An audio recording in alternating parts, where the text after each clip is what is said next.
Check कर लीजिएगा zoom पे आवाज आ रही कि नहीं।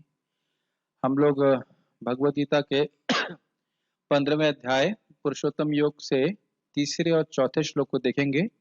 श्लोक सबके सामने होगा। पुरुषोत्तम योग, भगवान पुरुषोत्तम के बारे में वर्णन होगा। भगवान कृष्ण प्रकार से पुरुषोत्तम है, वो तो अभी आगे श्लोकों में बताएंगे सर्वश्रेष्ठ किस प्रकार से। आवाज ठीक आ रही जूम पे? मेरे पीछे बोलिए।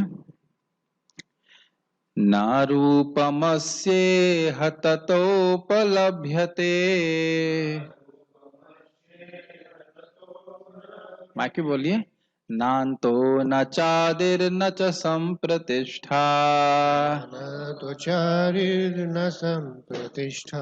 अश्वत्थमेनं सुविरूढमूलम्। अश्वत्थमेनं सुविरूढमूलम्। असङ्गशस्त्रेण दृढेन छित्त्वा। शस्त्रेण दृढेन छित्त्वा। ततः पदं तत्परिमार्गितव्यम्। ततः पदं तं परिमार्गितव्यम्। यस्मिन् गता न निवर्तन्ति भूयः। यस्मिन् गता न निवर्तन्ति भूयः। तमेव चाद्यं पुरुषं प्रपद्ये। तमेव चाद्यं पुरुषं प्रपद्ये। यतः प्रवृत्तिः प्रसृता पुराणी। यतः प्रवृत्तिः प्रसृता पुराणी। न रूपमस्येह ततोपलभ्यते। रूपमस्येह ततो लभ्यते। और धीरे बोलिए, आवाज बिल्कुल सुनाई ना पड़े। कॉन्फिडेंस नहीं होता तो ऐसे ही बोलते हैं, जोर से बोलना चाहिए। न रूपमस्येह ततोपलभ्यते। रूपमस्येह ततोपलभ्यते। रूपमस्य हवद हा भी तो है, हा क्यों नहीं बोल रहे हैं? न रूपमस्येह ततोपलभ्यते। रूपमस्येह ततोपलभ्यते। नान्तो न चादिर्न च संप्रतिष्ठा।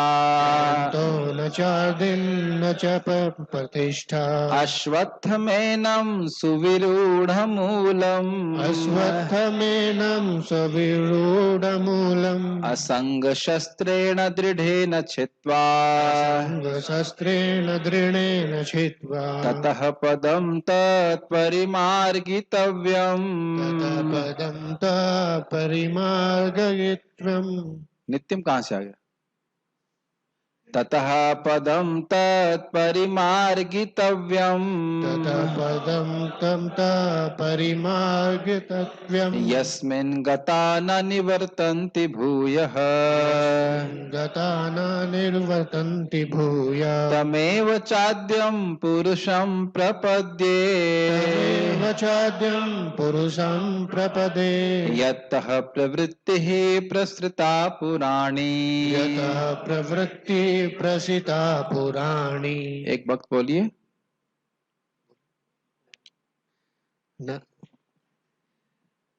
न रूपमस्याः तदुपलभ्यते।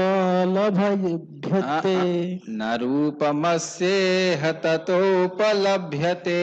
नान्तो न चादिर्न च संप्रतिष्ठा। नान्तो न चादिर्न च संप्रतिष्ठा। अश्वत्थमेनं सुविरूढमूलम्। अश्वत्थमेनं सुविरूढमूलम्। असङ्गशस्त्रेण दृढेन छित्त्वा। असङ्गशस्त्रेण दृढेन छित्त्वा। ततः पदं तत्परिमार्गितव्यम्। ततः पदं तत्परिमार्गितव्यम्। यस्मिन् गता न निवर्तन्ति भूयः। यस्मिन् गता न निवर्तन्ति भूयः। तमेव चाद्यं पुरुषं प्रपद्ये। तमेव चाद्यं पुरुषं प्रपद्ये। यतः प्रवृत्तिः प्रसृता पुराणी। यतः प्रवृत्ति प्रसृता पुराणी। तो हम लोग श्लोक के शब्द के अर्थों को देखेंगे। देखिए, इसमें आप लोगों को पता है कि 1, 2, 3 श्लोक में अश्वत्थ वृक्ष का, संसार रूपी वृक्ष का, जन्म मृत्यु रूपी जो चक्र है उस वृक्ष का वर्णन हुआ है।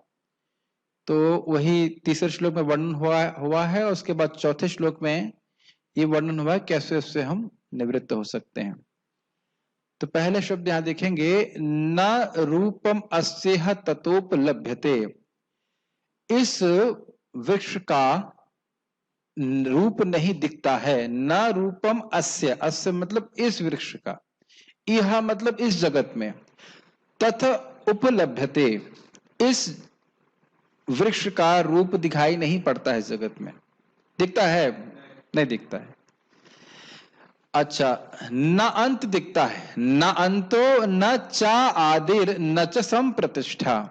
ना तो इसका अंत दिखाई पड़ता है कि कहां अंत होगा, और ना आदि दिखाई पड़ता है, ये भी नहीं कह सकते कि कब शुरू हुआ। ये दिख रहा है आपको? हमको तो नहीं दिख रहा है।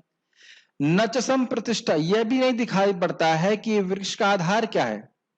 प्रतिष्ठा मतलब किस पे प्रतिष्ठित है। जैसे अभी हम लोग, मैं सीट के ऊपर प्रतिष्ठित हूं, और ये आसन है, ये धरती के ऊपर स्थित है, लेकिन ये दिखाई नहीं पड़ता है कि अश्वत्थ वृक्ष, संसार रूपी वृक्ष कहां पे स्थित रहता है। समझ में आ रहा है? श्लोक के अर्थ समझ में आ रहे होंगे। उसके बाद कह रहे हैं, अश्वत्थमेनम सुविरूढ़ मूलम। एनम अश्वत्थम, एनम मतलब यह है, अश्वत्थम मतलब ये बरगद का वृक्ष, सुविरूढ़ मूलम, इसकी जड़ें बड़ी गहरी हैं, असंग शस्त्रेण दृढ़ेण छित्वा। लेकिन इसका अर्थ यह नहीं है कि आप इसको काट नहीं सकते हो। तो कह रहे हैं कैसे काटेंगे? असंग शस्त्रेण, शस्त्र समझते हैं, जैसे कुल्हाड़ी इत्यादि जो कुछ शस्त्र हो गया। शस्त्र स्पेशली हाथ में रख के चला जाता है, अस्त्र फेंका जाता है। तो यहाँ पे क्योंकि वे बरगद का पेड़ काटते हैं तो फेंक फेंक के नहीं काटते हैं, है कि नहीं? गोली मार करके पेड़ नहीं गिराते हैं, आप कुल्हाड़ी से काटते हो, बार बार बार बार, और एक बार में नहीं कटता है, बार बार धीरे धीरे करके सारे उसकी लताएं कटती हैं। लता नहीं कहना चाहिए, उसके ब्रांच, शाखाएं कटती हैं, फिर पेड़ कटता है। तो इसीलिए कह रहे हैं असंग शस्त्रेणाम, और शस्त्र को हाथ में धारण किया जाता है और उसको पहना किया जाता है। तो इसी प्रकार से असंग, असंग मतलब है अनासक्ति, वैराग्य के द्वारा समझे व्यक्ति की वह जगत का नहीं है, और भोग की प्राप्ति करने से अब कार्यों को से अपने को अलग रखेगा। तो दृढ़ चित्वा मतलब दृढ़ होकर करके, खूब पहना किया है, खूब ताकत लगाई है, खूब प्रयास करेगा, तब जाकर के कटेगा। ऐसा नहीं कि दो चार हाथ मारे और पेड़ कट जाएगा। ऐसा होता है क्या? ऐसा नहीं होता। तो पहले इस तीसरे श्लोक का अर्थ क्या है? न रूपमस्येह ततोपलभ्यते, इस पेड़ का रूप इस जगत में दिखाई नहीं पड़ता। नान्तो न चादिर न च संप्रतिष्ठा, न इसका अंत दिखाई पड़ता है, न शुरुआत दिखाई पड़ती कब से शुरू हुआ, और किसके ऊपर आधारित है यह भी नहीं दिखता है।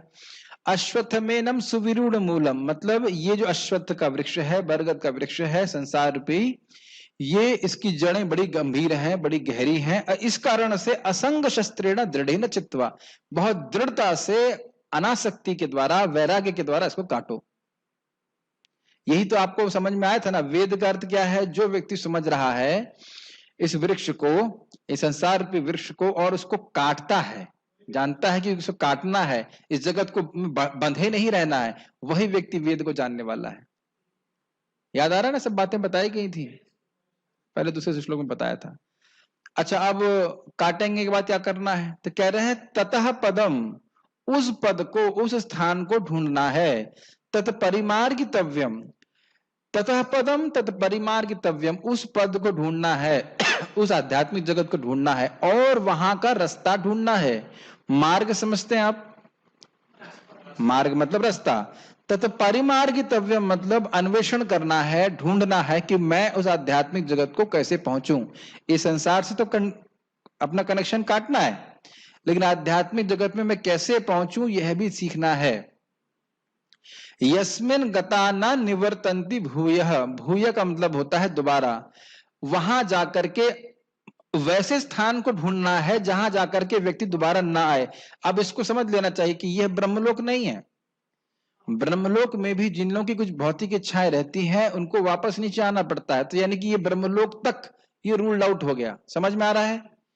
ब्रह्मलोक तक जो कोई भी पद है उसको आप वह पद नहीं कहेंगे जिसको भगवान यहां गीता में कह रहे हैं। ये बात समझ में आ रही है? जब बोल रहे हैं ततः पदम, उस फैन को थोड़ा सा कम कर दीजिए, बहुत तेज आवाज होती है, इससे क्लास सुनने में नहीं आता। पीछे वाले हल्का सा एक पॉइंट कम कीजिए। ततः पदम मतलब उस पद को ढूंढो जहां पे जाकर के दोबारा वापस इस जगत में नहीं आना पड़ता है। तो क्या वह पद स्वर्गलोक है, क्या महरलोक इत्यादि है? आप देख रहे हैं, आप अपने बुद्धि लगाना शुरू किया, अच्छा वहां तो नहीं, वहां से तो वहां नहीं जाना है, वहां नहीं जाना है। ब्रह्मलोक तो होगा ना जरूर, न ब्रह्मलोक भी नहीं है, क्योंकि ब्रह्मलोक में भी अगर कोई व्यक्ति भौतिक इच्छाओं से ग्रसित है, कल ही मैं इसको पढ़ रहा था बृहद भागवतामृत में, जो लोग शुद्ध हैं वह ब्रह्मा जी की पूरी आयु तक जीवन धारण करते हैं, फिर ब्रह्मा जी संग मुक्त होते हैं। बड़े ध्यानपूर्वक सुनिए। लेकिन जिनकी भौतिक इच्छाएं रहती हैं उनको वापस जगत में आना पड़ता है। तो ब्रह्मलोक भी वह स्थान नहीं है जिसमें आप जाकर के वापस नहीं आओ। आप लोग ना नेट पर सर्च करना मुक्ति कैसे मिलती है, और लोग बिल्कुल बेवकूफी की बातें कर रहे हैं। जो मुख्य रिजल्ट आ रहे हैं उसमें ये सब बातें बिल्कुल नहीं है। पता ही नहीं लोगों को कि मुक्ति का मतलब क्या है, कुछ भी आइडिया नहीं। बस मोस्टली तो यही है कि भगवान में जाके मिल जाओ, और ये भी पता नहीं भगवान है कौन जिनसे मिले।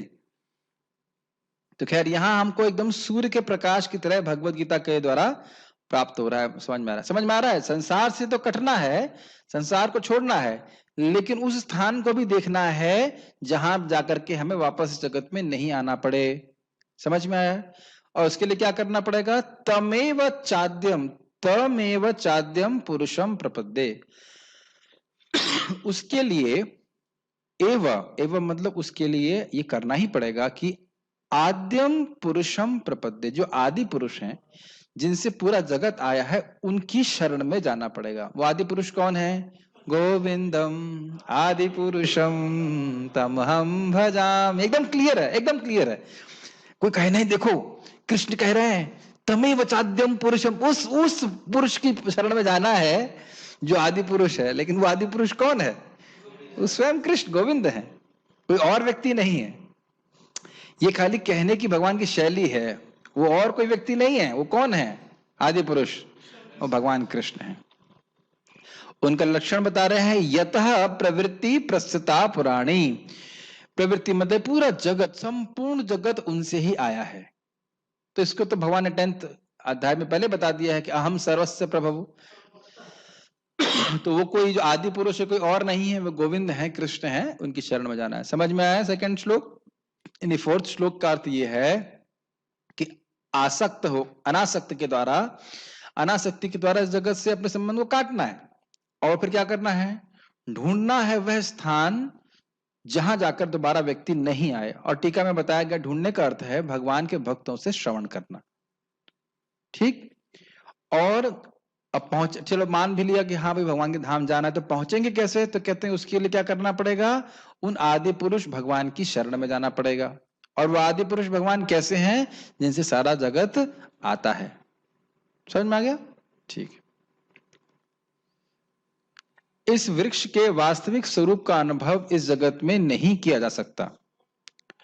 कोई भी नहीं समझ सकता कि इसका आदि कहाँ है, कहां से। ये तो आप स्पष्ट देख रहे हैं कि साइंटिस्ट इसी में झूल रहे हैं, ये जगत आया कहां से, बम फटा कि क्या हुआ, कुछ पता नहीं है।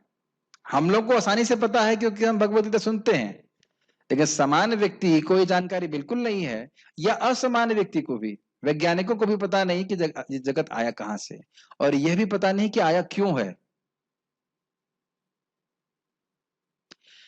अंत कहां है या इसका आधार कहां है, यह भी लोगों को पता नहीं है कि ब्रह्मांड का अंत कहां पे है। सारा कुछ स्पेकुलेशन करते रहते हैं। और ब्रह्मांड की बात नहीं करें, पूरे भौतिक जगत की बात करें तो फिर तो वो बिल्कुल ही बाउंस हो जाएंगे। वो कुछ सोच भी नहीं सकेंगे कि एक ब्रह्मांड नहीं है, बहुत सारे ब्रह्मांड है। आप लोगों को एक आश्चर्य की बात बताऊं, कल ही पढ़ रहा था ब्रह्मांड के संबंध में, कि ब्रह्मांड, आप जानते हैं कि ब्रह्मांड के चारों ओर लेयर्स हैं। पहली लेयर है पृथ्वी की, फिर उससे 10 गुना बड़ी है जल की, उससे 10 गुना बड़ी है वायु की, उससे अग्नि की, उससे 10 गुना बड़ी है वायु की, उससे 10 गुना बड़ा है आकाश, ऐसे करके, और फिर और आगे। और हर लेयर में अधिक अधिक सुख होता है। वहां के भोग स्पेशल अवेलेबल है। ये बड़ा चकित करने वाला था। कल मैं बृहद भागवत में पढ़ रहा था, तो आजकल वही रात में पढ़ रहा हूं, तो उसे बता रहे वो एक एक लेयर क्रॉस कर रहे हैं, और उसका अधिष्ठाता देवता होता है। तो ये बड़ा सा विज्ञान है, इसके बारे में कहाँ साइंटिस्ट को कुछ पता, कुछ भी पता नहीं ब्रह्मांड के बारे में। तो ये बोल रहे हैं कि इसका अंत कहाँ है, इसका आधार कहाँ है, कुछ पता नहीं लोगों को। लेकिन मनुष्य को चाहिए कि इस दृढ़ मूल वाले वृक्ष को विरक्ति के शस्त्र से काट गिराए। दृढ़ मूल क्यों कह रहे हैं? क्योंकि आप जानते हो एक मूल, मोटा मूल है, मुख्य मूल है ब्रह्मा जी, और बाकी बहुत सारी वासनाएं हैं जो जीव को इस जगत से पकड़ के रखती हैं, इसलिए बहुत दृढ़ है, लेकिन फिर भी इसको काट सकता है। तत्पश्चात उसे ऐसे स्थान की खोज करनी चाहिए जहां जाकर लौटना न पड़े, और जहां उस भगवान की शरण ग्रहण कर ली जाए जिससे अनादिकाल से प्रत्येक का सूत्रपात तथा विस्तार होता है। ये तो मैंने भी समझा दिया आप लोगों को। अनुवाद टीका पढ़ते हैं, गीता भूषण टीका। एक बहुत इंपॉर्टेंट बात है कि भगवत गीता सुनेंगे तो इतना समझ में आ जाएगा कि मैं यहाँ पे अपना समय बर्बाद कर रहा हूं। इतना समझ में आता है कि नहीं आता है कि मैं भौतिक जगत में अपना समय बर्बाद कर रहा हूं, और भौतिक जगत में महान बनने के लिए पहली चीज आपको भूलनी होगी कि आप समय बर्बाद कर रहे हैं। मेरी बात समझ में आ रही है? अगर इस जगत में महान बनना है तो पहली चीज ये भूलनी होगी आपको कि आप यहाँ पे समय बर्बाद कर रहे हैं। क्या ये बात समझ में आ रही मुरारी प्रभु? Unless you forget that you are wasting your time in this material world, you cannot try to become great in this world. You cannot try to become great. बहुत गंभीर बात है, और इसीलिए लोग भगवत गीता सुनना नहीं चाहते हैं, क्योंकि वो उस जगत में महान बनना चाहते हैं। वो सत्य का दर्शन नहीं करना चाहते, श्रवण भी नहीं करना चाहते। दर्शन की तो बात छोड़ दीजिए। क्या लगता है साधु शरण प्रभु, गलत बोल रहा है या सही बोल रहा हूं? सही बोल रहे हैं। आप सही है तो गलत कैसे बोल सकते? लेकिन आप विचार कीजिए, है ना, जो व्यक्ति सोच रहा है कि मैं इस जगत में बहुत महान बन जा रहा हूं, यह नहीं समझ रहा है, अभी एकदम क्लियर कर देंगे भगवान कि हम सब लोग शर हैं इस समय।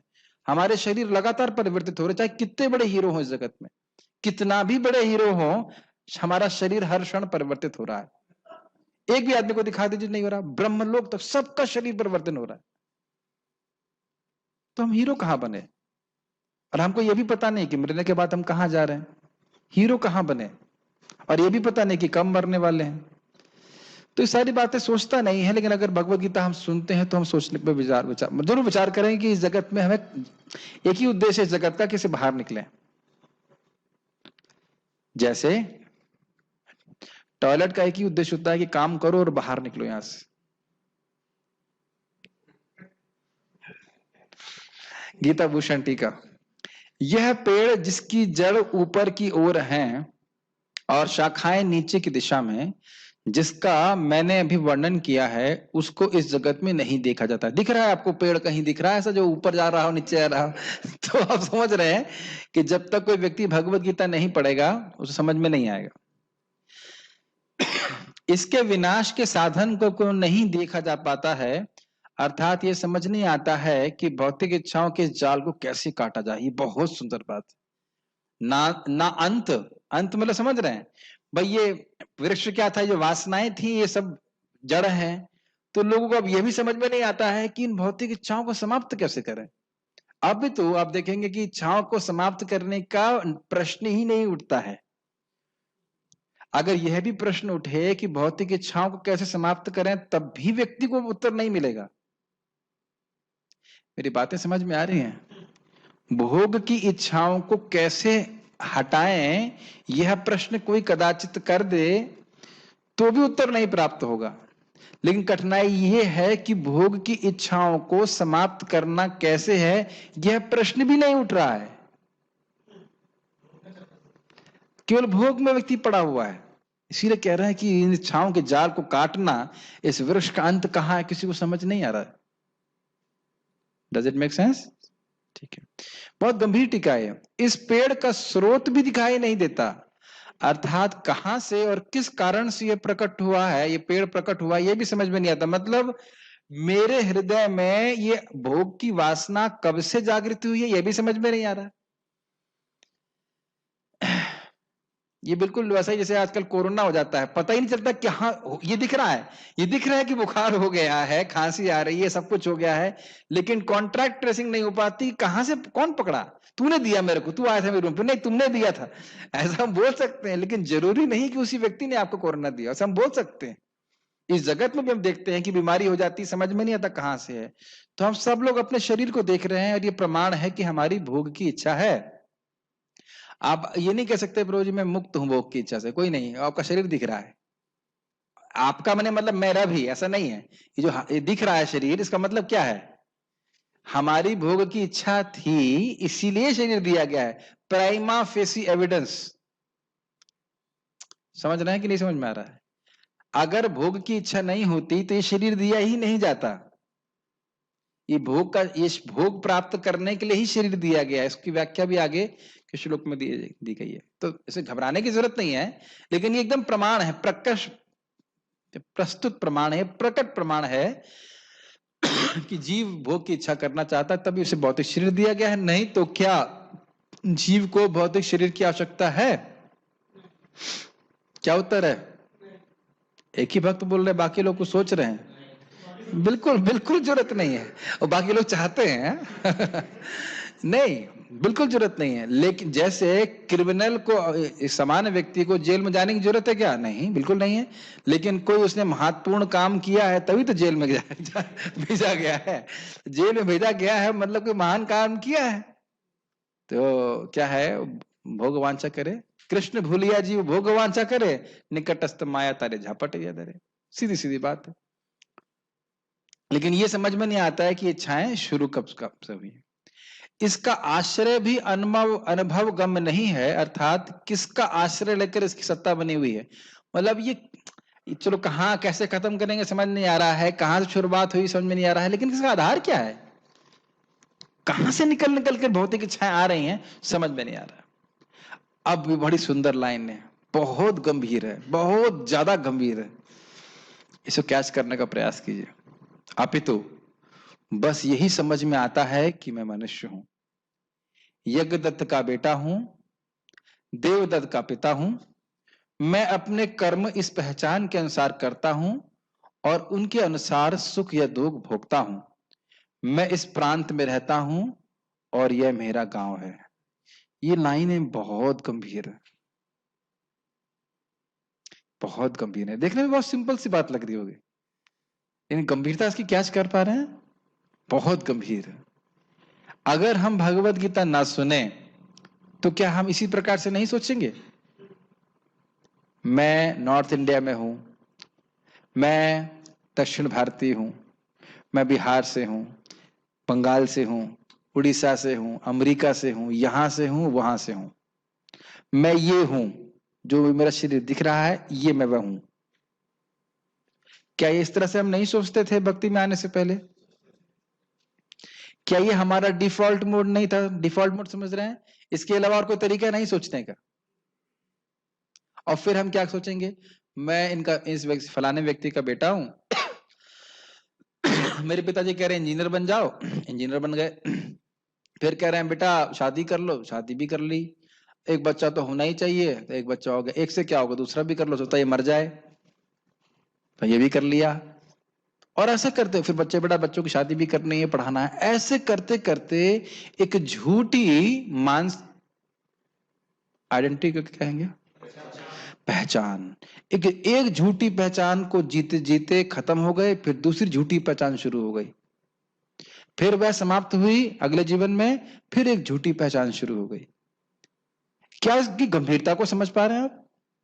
एक के बाद एक झूठी पहचान, एक के बाद एक झूठी पहचान, और पहचान वाला करने वाले और कोई नहीं है, वही लोग हैं जो खुद झूठी पहचान जी रहे हैं। Does it make sense? बोलो बेटा पापा मम्मी, तो वह भी मान के चल रहे हैं कि ये मेरा बच्चा है, और बोलते बोलते पापा पापा मम्मा मामा मामा,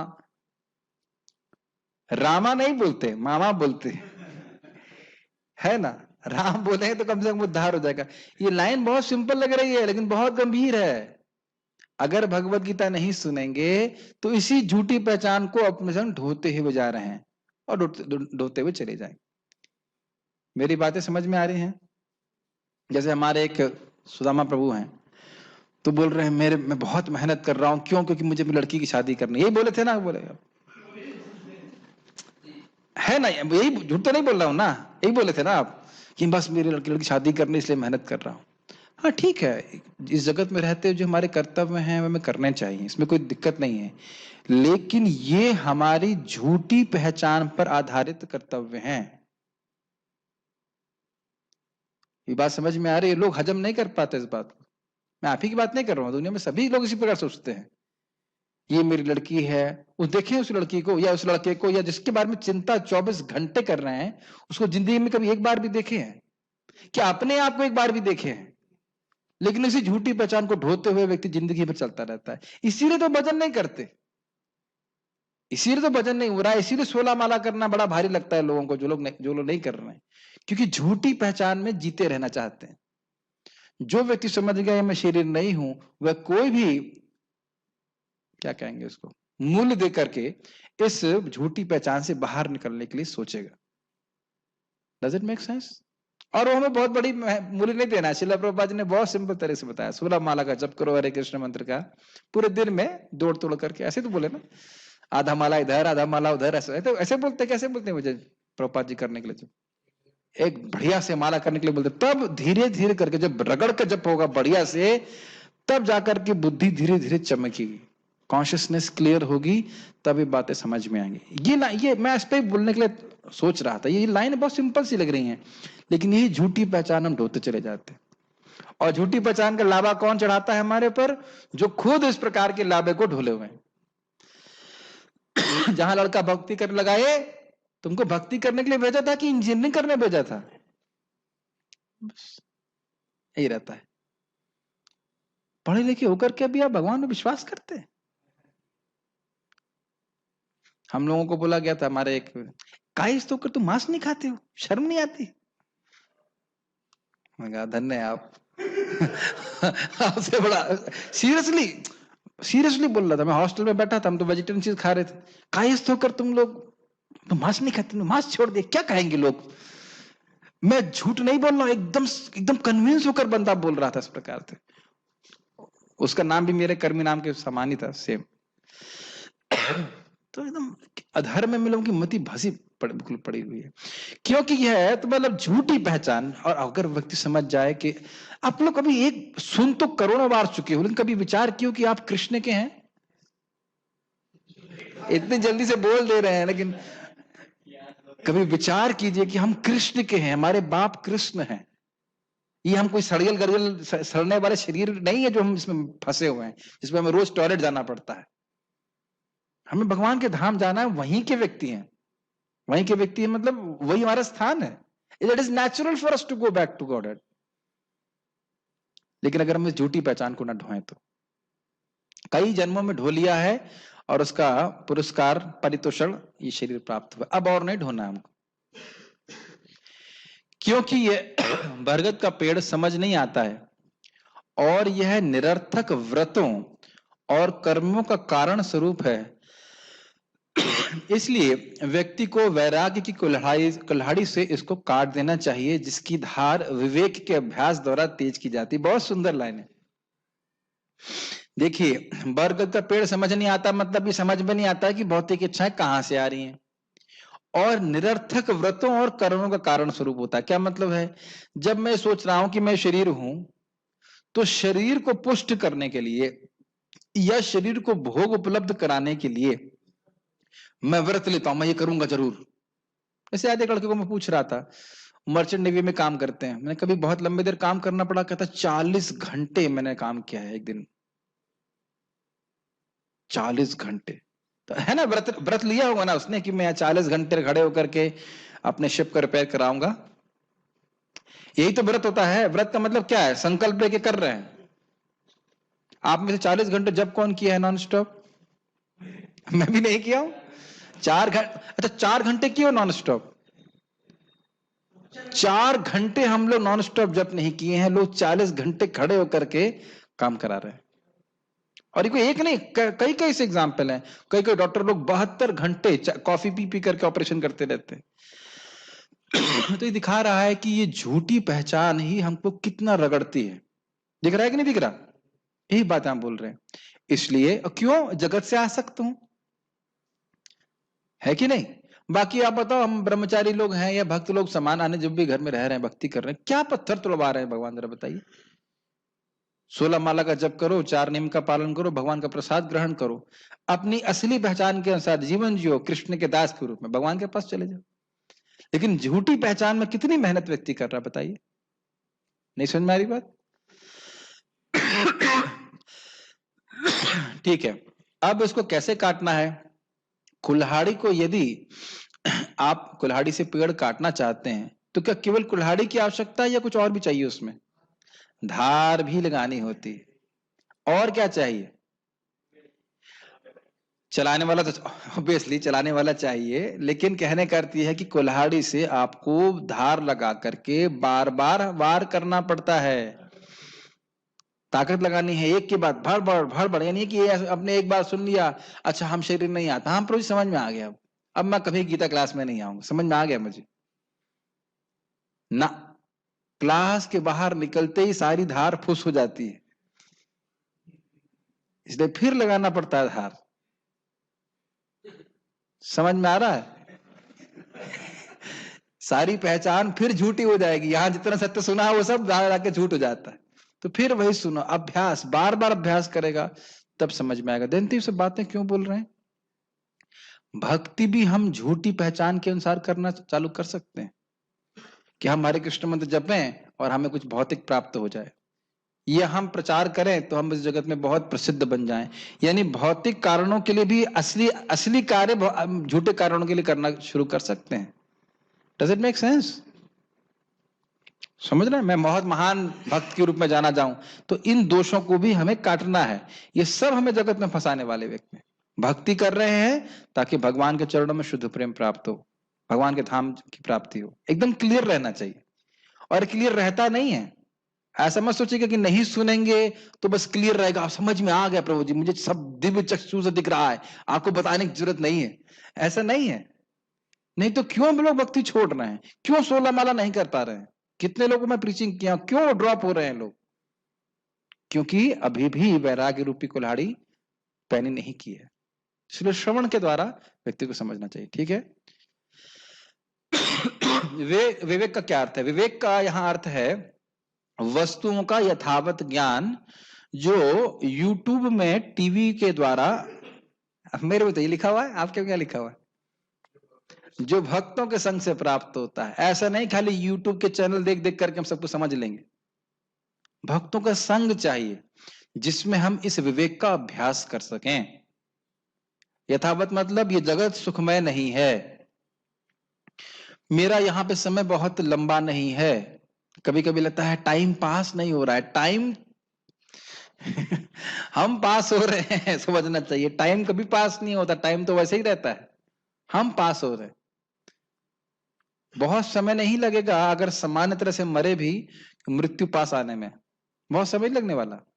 बता रहे थे आपके गांव में कोई बॉडी बिल्डर कितने 24 साल में मर गया, 31 साल में मर गया। बताइए कितनी लंबी उम्र थी उसकी, और बॉडी बिल्डर था। तो यानी कि अपने चश्मे आपको खुद धारण करने पड़ेंगे। करते हैं ना, मुझे ठीक से दिखता नहीं चश्मे के बिना, तो मैं चश्मा अपना खुद लगाता हूं भाई, हाँ अब दिख रहा है ठीक से।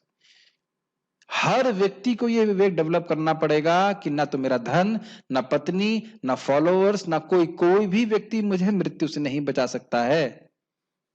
इसका मतलब ये नहीं कि उनके प्रति हम कर्तव्य नहीं करें, लेकिन मृत्यु से कोई नहीं बचा सकता है। और मृत्यु इस जगत का शाश्वत सत्य है, as what is that, as sure as death. डरने की बात नहीं है, तैयारी करने की बात है। तो यही बात है विवेक। या ये देखना कि इस जगत में हर व्यक्ति किसी चीज के लिए प्रयास करता है, लेकिन कुछ समय के बाद वो बोर हो जाता है। कुछ समय के बाद उस उपलब्धि से वह बोर हो जाता है। यह है वस्तुओं को यथावत देखने की शक्ति। क्या मेरी बातें समझ में आ रही हैं? मुझे नहीं लग रहा कि समझ में आ रही हैं। हम सोचते हैं कि ये व्यक्ति ये चीज प्राप्त करके बहुत सुखी हो गया है, तो मैं भी इसके लिए प्रयास करूंगा। देखो कितनी सुंदर पत्नी है इसकी, देखो कितना धन है उसके पास, कितना सफल है, जरूर ये सुखी है। क्या ये यथावत ज्ञान है? यथावत ज्ञान का मतलब है हमें दिखना चाहिए कि नहीं, इतना सब होने के बाद भी इसे भगवान की भक्ति प्राप्त नहीं, ये उतना ही दुखी है जितना एक रिक्शे वाला दुखी है। आज ही मैं व्यक्ति को पूछ रहा था, मेरे रूम में आए थे वो, पहले काफी पैसे वाले, हमने कहा अगर 104 बुखार होता है तो गरीब को उतना ही दुख होता है जितना अमीर को होता है या कम होता है? पहले ही उत्तर नहीं आया उनके मुंह से, तो नहीं नहीं वो कम हो ज्यादा। हमने कहा कम ज्यादा नहीं, एक बराबर। जिसको 104 डिग्री हुआ बुखार, चाहे वो गरीब हो चाहे वो अमीर हो, दोनों को बराबर से कष्ट मिलता है। तो देख रहे हैं कि लोगों के अंदर यथावत देखने की शक्ति नहीं है, इसीलिए भगवत गीता सुनना चाहिए। ठीक है, भक्तों के संग से ये विवेक डेवलप होता है। स्वयं को इस पेड़ से अलग करके व्यक्ति को इस संसार के मूल से भी ऊपर स्थित पद को खोजना चाहिए। समझ में आया? मैं इस जगत का नहीं हूं, मैं भगवान का हूं। और तत्पदम मतलब भगवान का वो धाम जहां जाकर के व्यक्ति वापस नहीं करता, उसको खोजना चाहिए। तो खोजेंगे कहां पे? हाँ, भक्तों के संग में आके सुनेंगे तब आप उसको खोज पाएंगे। ऐसे नहीं कि अब हम लोग गूगल पे उसे खोजेंगे गूगल के मैप है वहां दिख जाए भगवान का धाम, ये सब नहीं दिखने वाला। भक्तों के संग में हम समझ पाएंगे इसको। संग का अर्थ है विषयों की अभिलाषा, और असंग का अर्थ है उसका विरोधी इंद्रिय विषयों से वैराग्य। ये लाइन समझ में आ रही है? ये खा लूं, ये पी लूं, ये छू लूं, ये देख लूं, ये सूंघ लूं, ये सब आसक्ति को संग कहा जाता है। समझ रहे हैं? इससे हम लोग पीड़ित हैं। तो इससे विरक्त होकर के भगवत संबंधी वस्तु में देखूं, भगवान के संबंधी शब्द सुनूं, भगवान के प्रसाद ग्रहण करूं, भगवान को फूल अर्पित है वो ग्रहण करूं, इस प्रकार से मैं इस जगत से विरक्त हो सकता हूं। समझ में आई बात? ओके। यह वैराग्य ही वह शस्त्र है, क्योंकि यह इच्छाओं को नष्ट कर सकता है। कौन सी इच्छाओं को? भौतिक जगत को भोगने की इच्छा। इस पेड़ की जड़ें बहुत गहरी हैं, जैसा कि पहले वर्णन किया गया था। नोट मतलब जड़ें गहरी मतलब वासनाएं कितनी डीप हैं, गहरी हृदय में, वो समझ में नहीं आता है, बहुत गंभीर है। मुख्य जड़ ब्रह्मा जी हैं और उप जड़ें वे असंख्य वासनाओं के संस्कार हैं जो व्यक्ति को कर्म बंधन में डालते हैं। मैं जस्ट रिवाइज करा रहा हूं कि हम लोग कुछ भोग की कार्य करते हैं, उससे क्या होता है? राग और द्वेष। ये अच्छा लगेगा तो दोबारा करूंगा, अच्छा नहीं लगा तो बिल्कुल नहीं करूंगा। और यही वासनाएं जो हैं वो उपजड़ के रूप में रहती हैं, जो वासनाएं व्यक्ति जी को बार बार जन्म लेने के लिए बाध्य कर देती हैं। समझा चुका हूं, बस खाली रिवाइज करा रहा हूं ये बात प्रोल में। व्यक्ति को उस स्थान की खोज करनी चाहिए जो इस जड़ के ऊपर है और सभी के ऊपर है। कौन सी जड़ के ऊपर है? ब्रह्मा जी रूपी जड़, ब्रह्मलोक के भी परे है और सभी के ऊपर है। समझ में आ रहा है? भगवान का धाम वैकुंठ की खोज करनी चाहिए। खोजने का अर्थ है कि उसको श्रवण आदि साधन करने चाहिए जो मेरे भक्तों द्वारा उपलब्ध होते हैं। समझ में आई बात? यानी कि भगवान के धाम के बारे में बार बार सुनना। आज ही भक्त बता रहे थे कि श्रवण नहीं करने से विश्वास कम होने लगता है। भाई जब आपका विश्वास एकदम प्रकट है कि भगवान का धाम है, तभी उसके लिए हम प्रयासरत रहेंगे। भाई जब आपके पास हमारा ये विश्वास होगा कि हम यहाँ पे नौकरी कर रहे हैं, हमको 1 महीने के बाद सैलरी मिलेगी, तभी तो आप काम करेंगे। नहीं, किसी कॉलेज में जा रहे हैं तो विश्वास है कि भाई ये यहाँ पे हमको डिग्री मिलेगी, डिग्री मिल करके हमको शायद नौकरी मिल जाएगी। तो कुछ विश्वास है तभी तो व्यक्ति मेहनत कर रहा है ना। क्या बात बहुत सिंपल सी है, लेकिन समझ में आ रही है? जब बार बार श्रवण करेंगे तो एकदम पुख्ता रहती है मति, पुख्ता मतलब मजबूत रहती है कि भगवान का धाम ऐसा सत्य है जैसे चंद्रमा और सूर्य। और क्लियर रास्ता, रास्ता कैसा है? भगवान का नाम जप करके एकदम क्लियर है, उसमें कोई डाउट नहीं कि मैं कुछ करना है।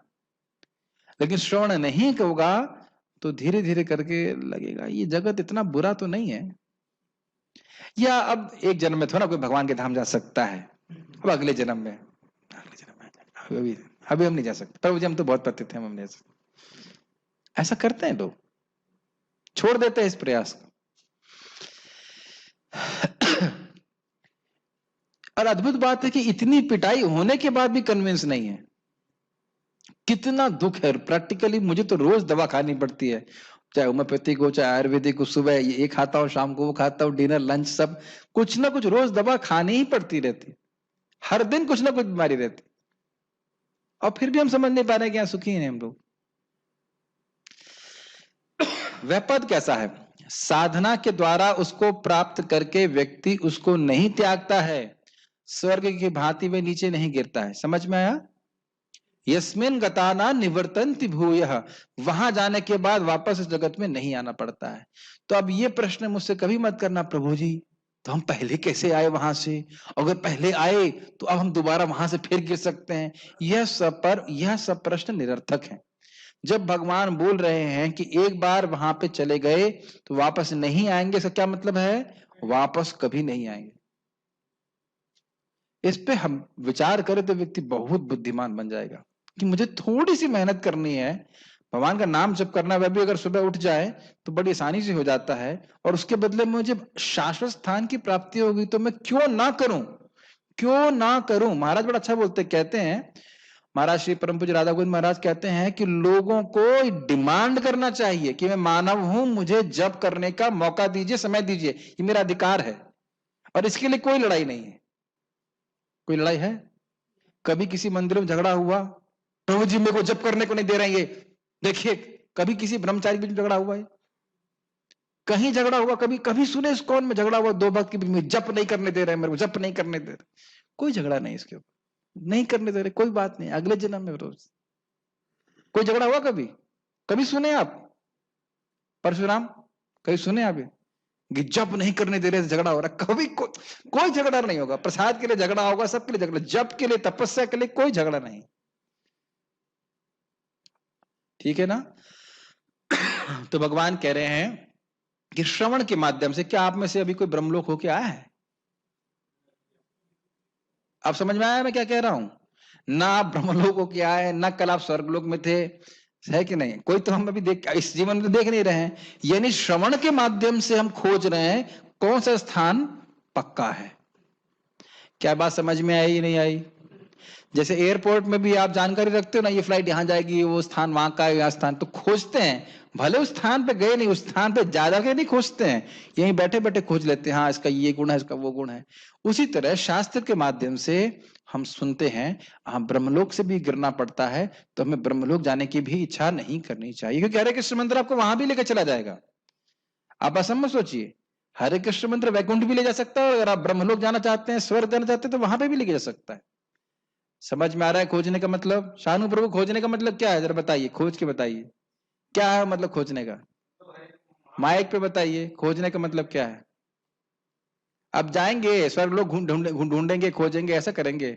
नहीं, हाँ, क्या करेंगे? शास्त्र के द्वारा जान पाएंगे कि ये बैकुंठ धाम ही नित्य धाम है, वहां है हमारा। वेरी गुड, समझ रहे हैं? शास्त्र, भगवत गीता, भागवत शास्त्र को सुन करके व्यक्ति को खोज लेना चाहिए कि मुझे किस स्थान पे जाना। बहुत इंपॉर्टेंट श्लोक है, बहुत इंपॉर्टेंट श्लोक है।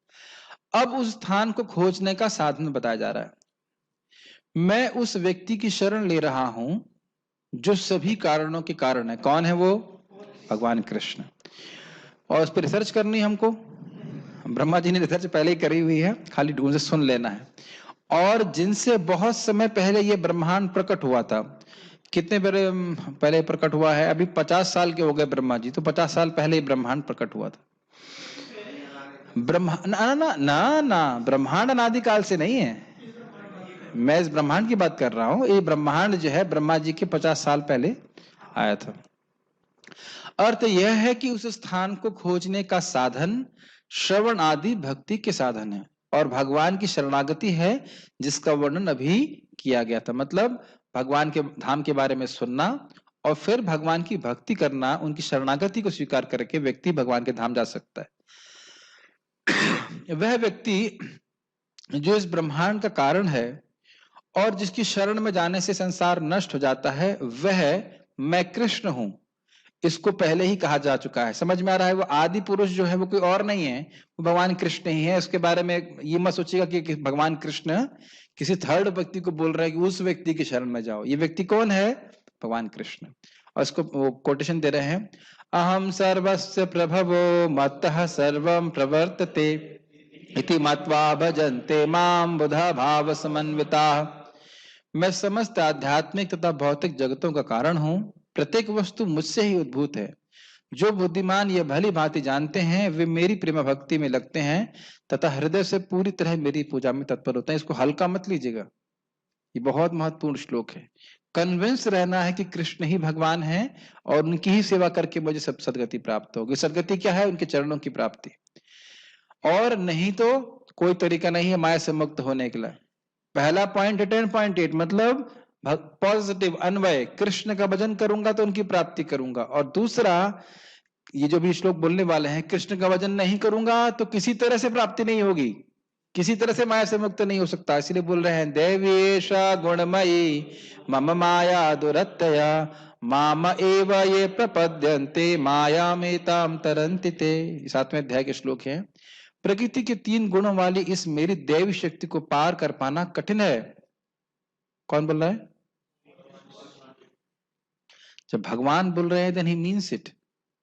माया इतना आसान नहीं है, किंतु जो मेरे शरणागत हो जाते हैं वे सरलता से इसे पार कर जाते हैं। क्यों कर जाते हैं? क्योंकि भगवान इस शक्ति को ऑफ कर देते हैं। चालू करने वाले भी वही हैं और ऑफ करने वाले भी वही हैं। समझ रहे हैं इस बात को? यही बात, सीधी बात है। तो भगवान की भक्ति करके व्यक्ति माया को पार करता है। और उस धाम के बारे में जैसे भी 15वें अध्याय का ही श्लोक कोट कर रहे हैं, न तद्भासयते सूर्यो न शशांको न पावकः यद गत्वा न निवर्तन्ते तद्धाम परमं मम। तो ये 3 श्लोक क्यों व्याख्या किया गया? पहले श्लोक जो व्याख्या किया मतलब कोट किया गया है वह यह प्रमाणित करने के लिए कि कृष्ण ही आदि पुरुष है। दूसरा श्लोक यह बता रहा है कि भगवान की शरण लेकर के ही व्यक्ति माया से मुक्त हो सकता है। तमेव चाद्यम पुरुषम प्रपद्ये। और तीसरा श्लोक जो कोट किया जा रहा है वह इसलिए उस स्थान के बारे में बता रहे हैं, आध्यात्मिक जगत जहां पे सूर्य चंद्र की इत्यादि की आवश्यकता नहीं है। वह मेरा परम धाम न तो सूर्य या चंद्र के द्वारा प्रकाशित होता है और न अग्नि या बिजली से। जो लोग वहां पहुंच जाते हैं वे इस भौतिक जगत में फिर से लौट कर नहीं आते। बहुत सुंदर है। अगर आप एक पिक्चर देखें, उसका नाम है तुकाराम, बहुत अच्छा पिक्चर है।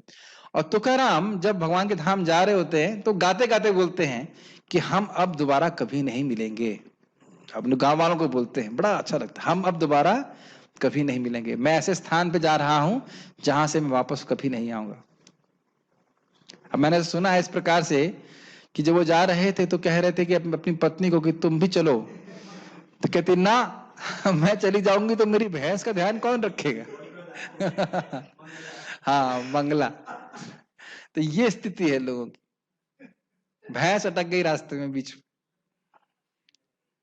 अभी हमारी भैंसें अलग अलग हो सकती हैं लेकिन इस सब जगत की आसक्ति है काटना। तात्पर्य प्रभुपाद जी का अब यह स्पष्ट कर दिया गया है कि इस अश्वत्थ वृक्ष के वास्तविक स्वरूप को इस भौतिक जगत में नहीं समझा जा सकता।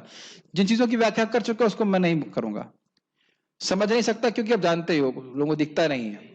क्योंकि इसकी जड़ें ऊपर की ओर हैं, अतः वास्तविक वृक्ष का विस्तार विरुद्ध दिशा में होता है। अब वृक्ष के भौतिक विस्तार में कोई फंस जाता है तो उसे ना तो यह पता चल पाता है कि वह कितनी दूर तक फैला है और ना वह इस वृक्ष के शुभारंभ को ही देख पाता। बहुत सुंदर है। आप मैं इस पर थोड़ा देख रहा था, कलकत्ता में बोटानिकल गार्डन में एक बहुत बड़ा बरगद का वृक्ष है, कई मीटर में फैला हुआ है। अब उसके अंदर कोई जाता नहीं है, केवल एकदम एकदम पूरा जंगल जैसा लगता है। वो है एक पेड़, अब अंदर चले गए तो एक भूल भुलैया की तरह फंस जाएंगे। समझ ही नहीं है कि कौन ये पेड़ की मुख्य शाखा कहाँ पे है, कौन सी जड़ कहाँ से जा रही है। वही बात प्रभुपाद यहाँ बोल रहे हैं कि जैसे एक बरगद के पेड़ में आप बहुत विशाल बरगद के पेड़ में चले जाएंगे तो दिखेगा नहीं कहाँ इसका अंत है, कहाँ शुरू हो रहा है। ऐसे ही भौतिक जगत की शुरुआत समझ में नहीं आती। फिर भी मनुष्य को कारण की खोज करनी ही होती है। मैं अमुक पिता का पुत्र हूं जो अमुक का पुत्र है, मतलब मैं इसका बेटा हूं, वो उसका बेटा है इत्यादि। इस प्रकार अनुसंधान करने से मनुष्य को ब्रह्मा प्राप्त होते हैं, जिन्हें गर्भोदकशाय विष्णु ने उत्पन्न किया। अब देखिए यहां प्रभुपाद इसको किस तरह से समझा रहे हैं। व्यक्ति विचार करे कि मैं एक व्यक्ति का बेटा हूं और वो किसी के बेटे हैं, और ऐसे करते करते अगर व्यक्ति पीछे जाए तो वो ब्रह्मा तक पहुंचेगा। लेकिन भागवत में इस संबंध में बड़ा अच्छा प्रश्न है कि क्या भगवान केवल बड़े हैं? प्रश्न समझ में आया? भाई मेरा शरीर भौतिक है, मेरे पिताजी का शरीर कैसा है? भौतिक है। उनके पिताजी का कैसा था? और ऐसे करते करते आप पीछे चले जाएं तो ब्रह्मा जी का शरीर कैसा है? भौतिक। तो क्या ब्रह्मा जी के पिता भगवान विष्णु का शरीर भी भौतिक है? नहीं, यही समझना चाहिए। यही फायदा है कि लॉजिक का आश्रय न लेकर, लॉजिक का आश्रय लेंगे तो आप कहेंगे कि भाई मेरे पिताजी का शरीर भौतिक, उनके पिताजी का शरीर भी भौतिक, ऐसे करके पीछे जाएंगे ब्रह्मा जी का शरीर भी भौतिक, तो यानी कि भगवान विष्णु का शरीर भी भौतिक होगा। लेकिन हम जानते हैं कि भगवान विष्णु का शरीर कैसा है? पूरी तरह से सच्चिदानंद है, दिव्य है। ये हमको श्रीमद् भागवतम से ज्ञान प्राप्त होता है। तो प्रभुपाद कह रहे हैं इस प्रकार की, अच्छा ये सब मालूम कैसे चलेगा? ये अपने से नहीं समझ में आएगा, भक्तों के संग में आकर जब व्यक्ति सुनेगा तब उसको ठीक ठीक तथ्य समझ में आएगा। इस प्रकार अंततः भगवान तक पहुंचा जा सकता है, जहां सारी गवेषणा का अंत हो जाता है, मतलब रिसर्च वहां पे समाप्त हो जाती है। भगवान कृष्ण है, विष्णु, इनकी सेवा करनी है। मनुष्य को इस वृक्ष के उद्गम परमेश्वर की खोज ऐसे व्यक्तियों की संगति द्वारा करनी होती है जिन्हें आईआईटी की गोल्ड मेडल प्राप्त हो, उसके बाद एमआईटी से वह पीएचडी किए हो। नहीं, आईआईटी वालों को पता नहीं रहता है?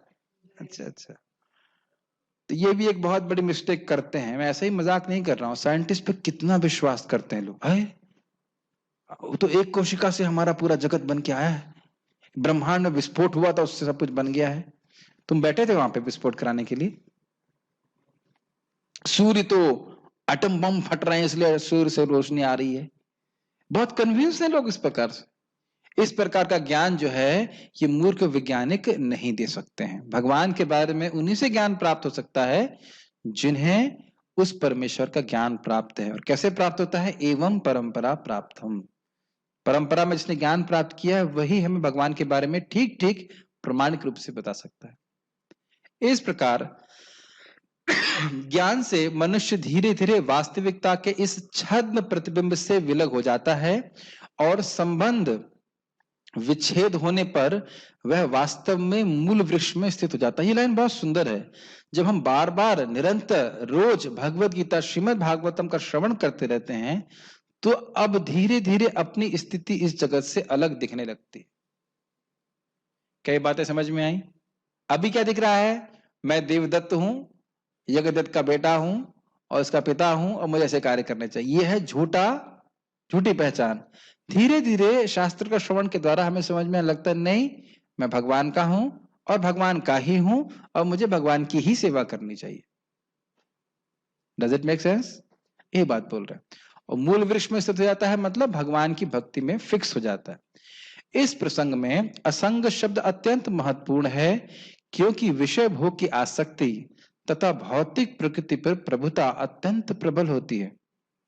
अतएव ये लाइनें समझ में आ रही हैं? भोग करने की प्रवृत्ति बहुत ज्यादा डीप रूटेड है हमारे हृदय में। जैसे भी हम लोग को सूखी खांसी है तो आप जान रहे हैं कि हम दवा खा रहे हैं, आप भी खा रहे हैं, मैं भी खा रहा हूं, लेकिन ये तुरंत नहीं जा रही है। क्यों? क्योंकि रोग बड़ा गहरा है। ये समझ में आता है? हिंदी में क्या कहते हैं? क्रॉनिक रोग को क्या कहते हैं? क्रॉनिक पुरानी बीमारी कहते हैं, क्या कहते हैं? जो बहुत लंबे समय से चली आ रही हो।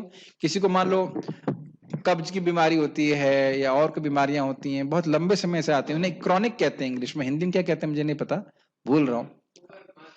हाँ, नहीं, खांसी की बात नहीं करना। कोई बीमारी है जो बहुत लंबे समय से होती है तो वह दवा लेने पे तुरंत ठीक नहीं होती, ये बात बोली जा रही है। तो प्रभुपाद यहीं पे कह रहे हैं कि भोग की वासना, जगत को भोगने की वासना, एंजॉय करने की भावना बहुत डीप रूटेड है। इसकी जड़ें बहुत गंभीरता से जीव के हृदय में है, ये बात बोल रहे हैं। अतएव प्रामाणिक शास्त्रों पर आधारित आत्मज्ञान की विवेचना द्वारा विरक्ति सीखनी चाहिए। प्रामाणिक शास्त्र मतलब भगवत गीता, श्रीमद् भागवतम, और उसके आधार पर आत्मज्ञान की विवेचना, ये डिस्कशन होने चाहिए, बार बार विचार होना चाहिए कि मैं हूं कौन। और फिर उसके बाद धीरे धीरे ये जो हमारी झूठी पहचान है वह ढीली पड़ेगी। Make sense? और ज्ञानी पुरुषों से श्रवण करना चाहिए जिनके पास भगवत गीता का प्रमाणिक ज्ञान है। भक्तों की संगति में रहकर ऐसी विवेचना से भगवान की प्राप्ति होती है। कितनी गंभीर बात है। वैष्णव सेवा, भक्तों के संग में ही भगवान की बातें समझ में आती हैं। नहीं तो समझ ही नहीं आता है कि साधन साध्य क्या है। जितनी आसानी से हमें क्लियरली समझ में आता है, हाँ हरे कृष्ण मंत्र जप करना है, भगवान का प्रसाद ग्रहण करना है, ये करना है, ये करना है, और सब करके मुझे वहां पहुंचना है, इतना क्लियर नहीं है लोगों को, इतना क्लियर नहीं है। और आप पूछ लीजिएगा कि भाई जीवन का साधन क्या है, साध्य क्या है, कुछ पता नहीं लोगों को उसके बारे में, बस लगे पड़े हैं अपने नॉर्मल जीवन में। और तथाकथित आध्यात्मवादी भी केवल मोक्ष तक जाएंगे। और पता है मोक्ष के बारे में क्या बोल रहे हैं? बृहत भागवतामृत में लिखा है मोक्ष झूठा है। झूठा मतलब ये कोई फल है ही नहीं, एकदम यूजलेस है। आप पढ़ के चकित हो जाएंगे। मोक्ष यूजलेस है, क्योंकि भगवान की सेवा का मौका नहीं मिलता। जीव है अणु, तो जीव का साक्षात्कार हो भी गया तो जो सुख उसे मिलेगा वो बहुत थोड़ा सा मिलेगा, लेकिन जब उसे भगवान का साक्षात्कार होता है, भगवान के गुणों का अनुभव करता है भक्ति के द्वारा, तब उसको असीम सुख प्राप्त होता है। इसीलिए मोक्ष लघुताकृत, मोक्ष को भी लघु कर देती है भक्ति। ये रहस्य तो लोगों को पता ही नहीं है। मोक्ष को ही बड़ा महान मान रहे हैं, लेकिन वो जो बोला जाता है चैतन्य चरितामृत में, महाप्रभु कह रहे हैं जिसको भगवत प्रेम प्राप्त हो जाता है उसके सामने चारों पुरुषार्थ, ये मोक्ष भी कैसा है, तृण की तरह। तृण समझ रहे हैं, सूखे घास की तरह। तो इसलिए वस्तुतः भक्त लोग मुक्ति के लिए भक्ति नहीं करते हैं, भक्ति के लिए भक्ति करते हैं। समझ में आ रहा है कि नहीं आ रहा है? भगवत प्रेम प्राप्त करने के लिए ये बात बहुत महत्वपूर्ण है। हर दिन जब हम सुबह जप कर रहे हैं तो उसके पीछे हमारा एक संकल्प होना चाहिए। समझते हैं संकल्प, कि मैं ये क्यों कर रहा हूं। ऐसे बहुत बातें इसमें, बहुत सारी बातें इसमें आ रही हैं, लेकिन समझने का प्रयास कीजिए। हम लोग मुक्त होने के लिए हरे कृष्ण मंत्र जप नहीं कर रहे हैं। वजह समझ में आ रहा है, नहीं आ रहा है? हम लोग मुक्त होने के लिए भक्ति नहीं कर रहे हैं, भगवान की भक्ति प्राप्त करने के लिए, शुद्ध भक्ति प्राप्त करने के लिए भक्ति कर रहे हैं। ये मुक्ति तो अपने आप ही हो जाएगी, इसे मालूम भी चलेगा नहीं किसी को। Does it make sense? तब सर्वप्रथम जो करणीय है वह है भगवान की शरण ग्रहण करना। यहाँ पर उस स्थान या पद का वर्णन किया गया है जहां जाकर मनुष्य इस छद्म प्रतिबिंबित वृक्ष, क्या कर रहे हैं आप? इसको बंद करिए ना फोन को। हाँ अच्छा, देखिए जब भगवान की शरण नहीं आया तो फोन कॉल आ गया, ये तो स्थिति है। यहां पर उस स्थान या पद का वर्णन किया गया है जहां जाकर मनुष्य इस छद्म प्रतिबिंबित वृक्ष में कभी वापस नहीं लौटता। बात बहुत गंभीर है। आपको बहुत प्यास लगी है और पानी का प्रतिबिंब दिख रहा है तो कितना प्यास बुझ जाएगी उससे? बहुत गंभीरता से विचार करना चाहिए। आप सब, हम लोग यहाँ बोल रहे हैं नहीं बुझेगी, नहीं बुझेगी, लेकिन इसी प्रतिबिंब के पीछे भागने के लिए हम अपना जीवन व्यर्थ कर सकते, ये कर रहे हैं। बहुत गंभीर है ये। हम सोच रहे हैं कि इस जगत में हमें वात्सल्य रस मिल जाएगा, माधुर्य रस मिल जाएगा। माधुर्य रस तो बहुत अच्छा लगता है लोगों को, लेकिन वह हर रस बाद में फीका हो जाता है ना? कन्विंस है ना? साक्षी रस मिल जाएगा, और माधुर्य रस में तो बड़ी आकर्षण होता है, भाई बड़ा अच्छा है माधुर्य रस, लेकिन सारे रस सब फीके हैं, कुछ भी नहीं इसमें रखा।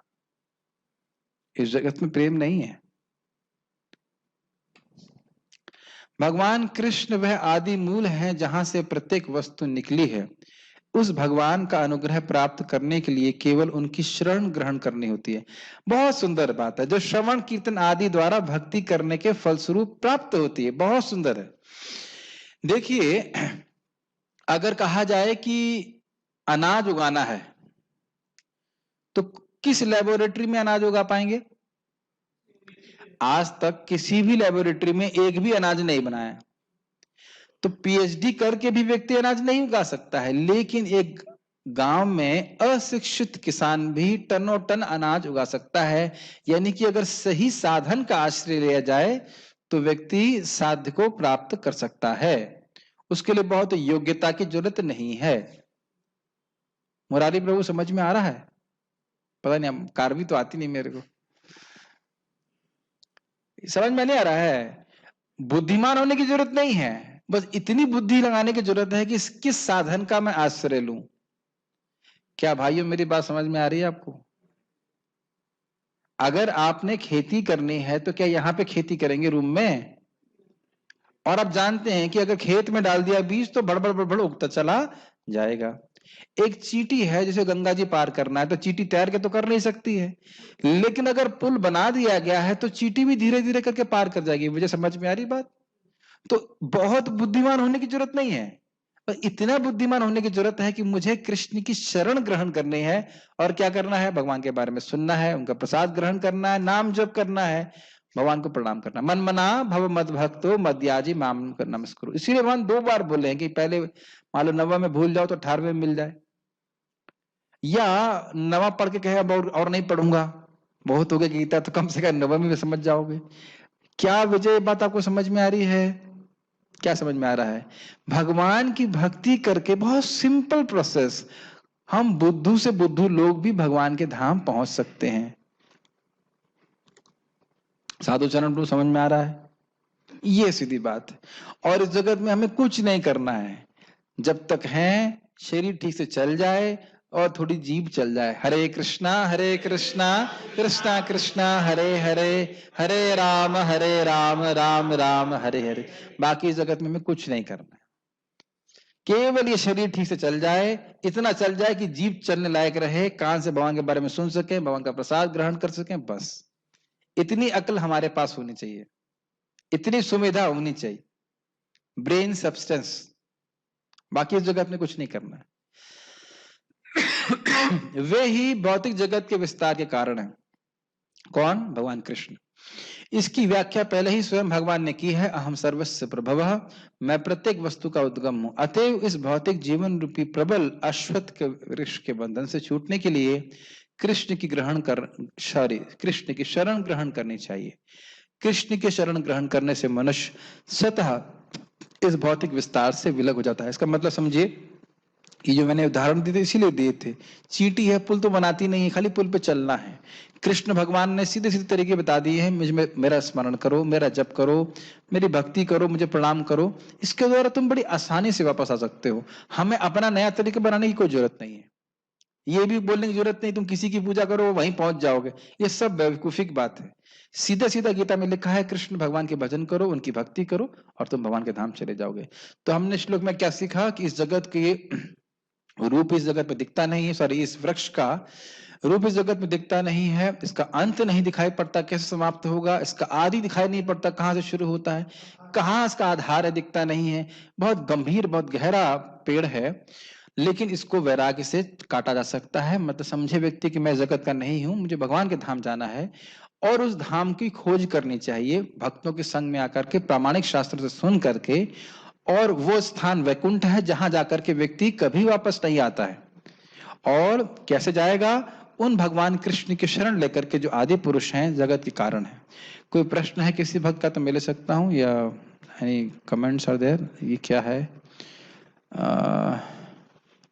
कृष्ण भूलिया जीव भोगवाचा, ठीक है, श्लोक तो उन्हें बता दिया। यादवपति प्रभु, चिरकालिक रोग, दीर्घकालीन रोग, क्रॉनिक डिजीज, ठीक है, कमेंट्स हैं। ठीक है, कोई प्रश्न है किसी का? तो उम्मीद है सबको समझ में आ गया होगा। तो जितने लोग यहाँ दिख रहे हैं और सभी लोग उम्मीद है कि हरे कृष्ण मंत्र कर रहे होंगे, तो सब लोग बढ़िया से नाम जप करें और इसको करते रहें, और इसी को प्रेरणा देने के लिए भगवत गीता है। ठीक है, तो अगर कोई प्रश्न है यहाँ पे, और हाँ प्रभु माइक दीजिए प्रभु जी को।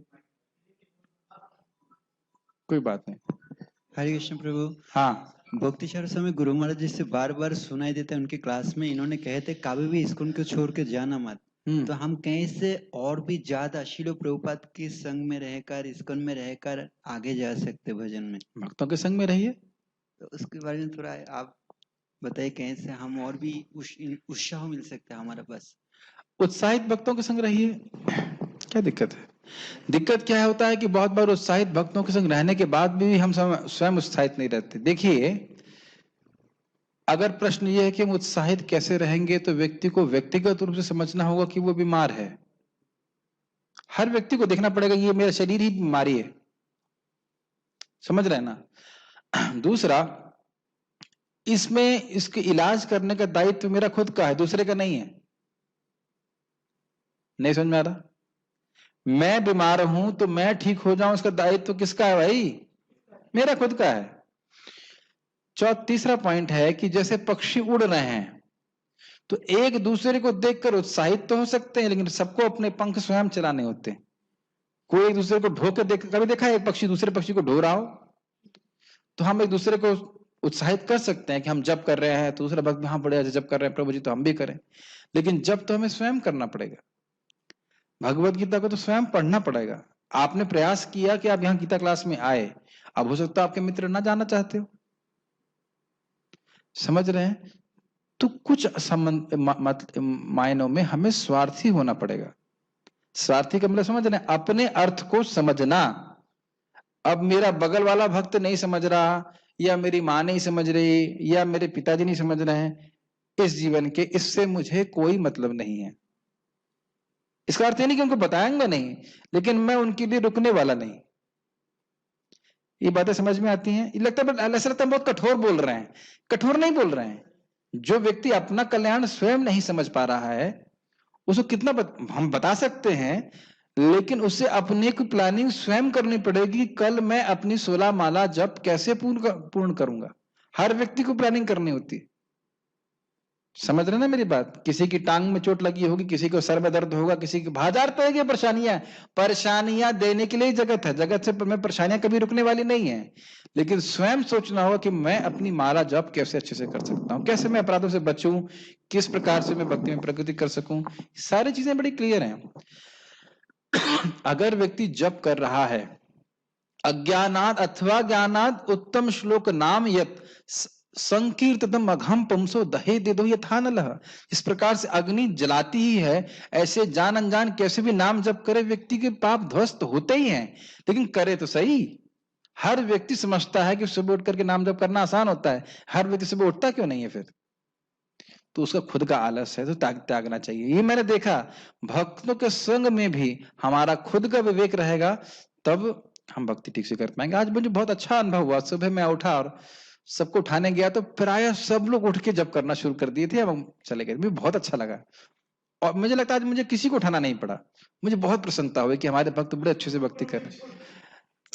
ताऊ जी नहीं उठते हैं, ताऊ जी को छोड़ करके बाकी सब लोग उठ के, मुझे बहुत अच्छा लगा कि अब लोग जो है जागरूक हो रहे हैं कि मुझे जप करने के लिए खुद उठना पड़ेगा, खुद उठना है, भक्ति करना। ये है ट्रेनिंग। अगर ये आप समझ गए तो बस आपकी ट्रेनिंग हो गई।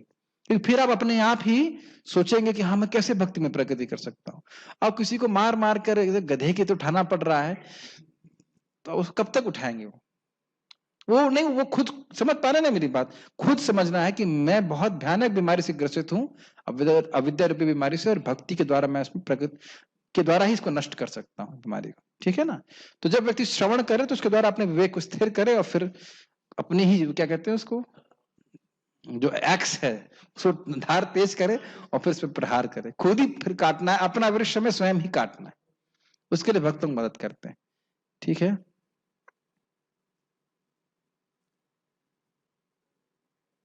ठीक है। यहाँ रुकते हैं। श्लोक कठोर था इसलिए कठोर बातें मुंह से निकली हैं, उसके लिए आप क्षमा कीजिएगा। लेकिन यही चाहता हूं सबकी भक्ति ठीक से आगे बढ़े। श्रीमद् भगवद गीता की जय। श्री